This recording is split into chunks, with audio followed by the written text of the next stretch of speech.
the way that the media and the propaganda that we have is to accept it's pretty much accept average. Yeah, exactly.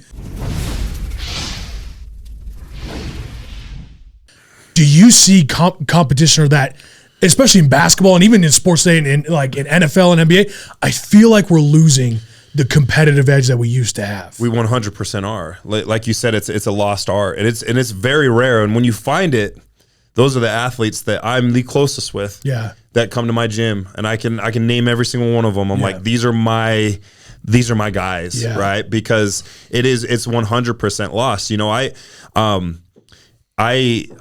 did coach high school football for 5 years. I was you know, I had my gym, I had it going, and I was like, man, I that's what at the time I started to get back into football, and it was therapeutic for me. It was really good for me to coach and stuff. I would say coaching is the closest feeling you will get, and it's even more challenging because when you're out on the field, you're in control. Right. When you're a coach, you just have to pray and hope that this guy's going to execute, but you don't trust anyone. Don't fuck up again. Exactly, right? Like, I just went over this concept like for 3 hours. Come on, Lecca, it's the other C gap. Exactly. And so I got into coaching, and you're 100% correct. Like, when I was in high school, we weren't friends. And again, we didn't have social media and all this stuff, right? Yeah. I think MySpace had just come out for the first time or whatever. But you where did you go to high school? Pleasant Grove. Okay, you went to PG. Were you or like hanging out with kids at American Fork? No. Right? Like, our biggest rival was it depended on what sport, but we had Riverton, we had Alta, and bro, like, we didn't hang out with the Alta kids, right? Now, when you get older and it's all good now, right? You realize that the reason you hated these kids so bad is you're very similar, right? But we hated those kids. Yeah. Like, I remember Alta coming and watching our blue and white game. Yeah. And I remember, I know, right? They're sitting in the front row, and I remember we had somebody running for a touchdown, and I was running because somebody was chasing him down, and I'm like, I'm just going to tee off on this guy. And I just freaking teed off on him. And it was right in front of right in front of the whole Alta team. And I just lit up. I mean, dude, he did a freaking flip. And I did it. The reason I was hustling, but two, it was right in front of where Alta was sitting. Yeah. And I laid him out, and I looked over, and I was like, you're next, motherfucker. Because we played them the first game of the season. Oh, yeah. And that doesn't happen anymore, right? No. And so what I realize is working with a lot of athletes and coaching, everybody is buddy now. It's like, you know, these guys, and every kid is transferring. Like, dude, if I would have transferred to a rival school, my friends would have beat the shit out of me. Right. And you were a traitor, and you were like, you're gonna leave us, and then when we see you, we're gonna kick your ass. Right. Now it's like, oh, I'm not getting any playing time, so I'm going to transfer this school, and everybody's buddy. And I'm not saying it's a bad thing. It's definitely evolved, but what it's also done is it's eliminated that competition and that competitive edge. Like, we used to hate our rivals, they used to hate us, and when we played, it was a bloodbath. Yeah. Now you go to the games, and kids are shaking hands before the game and joking off and dancing and stuff, and it's like you're getting ready to go to battle against that guy. So it's changed. Yeah. And you got, you know, guys like LeBron James who just wants everybody to freaking love him, and it's way different. Like, MJ wasn't like that. Larry Bird was not like that. Kobe wanted to rip your heart out. Yeah. And he wouldn't fucking talk to you. You kidding me? You tried to talk to Kobe before the fucking game? It's like, you're out of your mind. Exactly, right? And so it's changed a lot, and like you said, as parents, it's almost like, why? Yeah. You know, it's frowned upon that I want to beat this kid's ass. Why? Right. Like, that's why we're playing. Yeah. And it's not to say that you can't respect. I had a lot of guys, some guys that I ended up becoming best friends with, that when we were growing up, I freaking hated. Yeah. I hated. Right. And then you get older, and you end up playing on the same team in college, and you realize this dude is wired like me, and that's why I hated him, and it's all that's good. Why he hated you. Exactly, and it's all good, right? It's a healthy competitiveness. Yes. And there's not a lot of that anymore. And I will say, thankfully there still is some of that, and I still see some of that, but it's not like it used to be. It's going away. It is. Well, you know what it is? Like, have you ever read the book, The Warrior Ethos? I have not. I'm gonna send you that book, dude, because the Warrior Ethos is this book, and it talks about the warrior, mentality, right? And how from the beginning of time, man has always competed. Mankind has always wanted to be better, right? They've always wanted to go to battle, go to war, and to conquer and dominate, right? But there's a spirit between warriors where, yes, we will kill each other, but we also respect the hell out of each other because we know we're both warriors, right? And actually, a lot in the book, it talks about how in, our modern day, the closest thing to that is football. Right? And how that's becoming a lost art, and how the warrior mentality of, I'm literally going to battle with you, right? There's this almost sacred feeling before a game or before the preparation coming up to it of, we're going to war. We're going to get physical and violent here. And afterward, there's this mutual respect that can happen, exactly. But respect is where we leave it, right?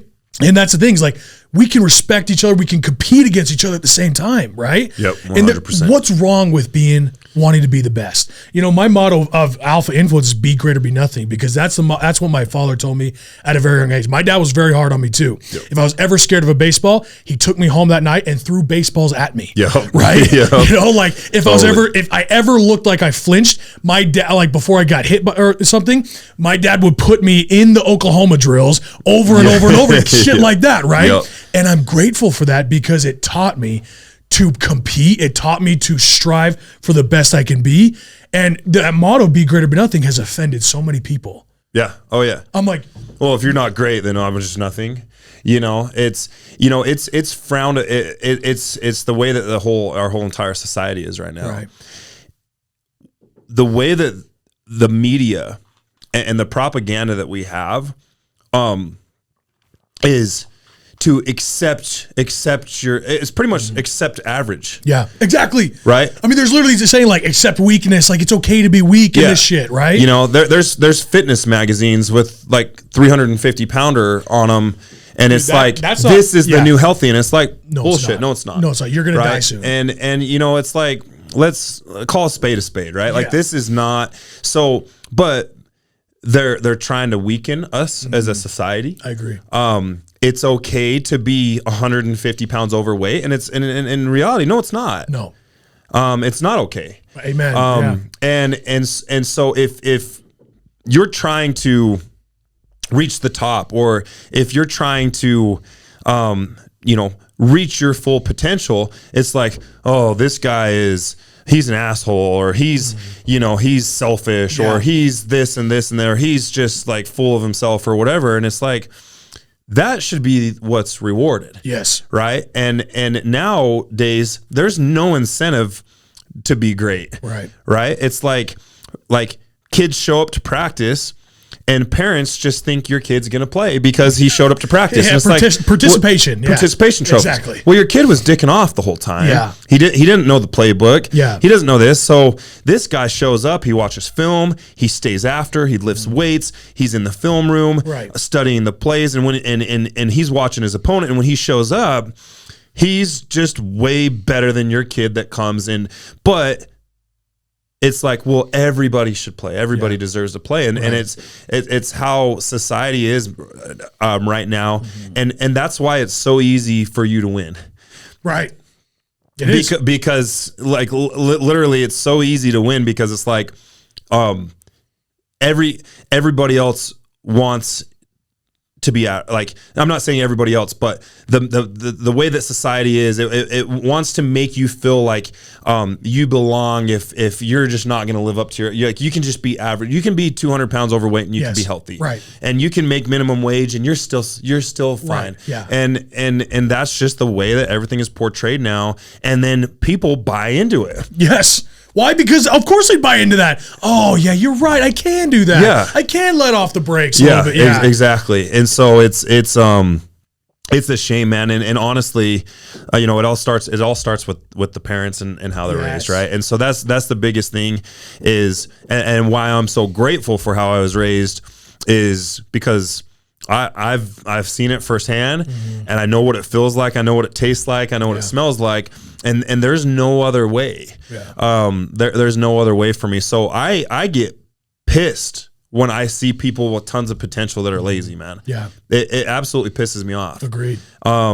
And you know, with us in our gym, you know, we really try and just maximize or get the best out of people, because some people don't even realize how, like I have athletes that we work with, they don't even know how good they can be. And I've been developing athletes for 10 years, like, you know, a decade now. I can look at somebody and be like, holy shit, that kid is special. But they don't even know how special they could be. And so it's our goal as coaches and leaders and then parents to get that out of them. But nowadays we're trying to hold that back. Hello, Johnny, it's okay. Like you need to pass the ball a little bit more. Well, not if it means us winning the championship, then you know, then no. Don't pass that fucking ball.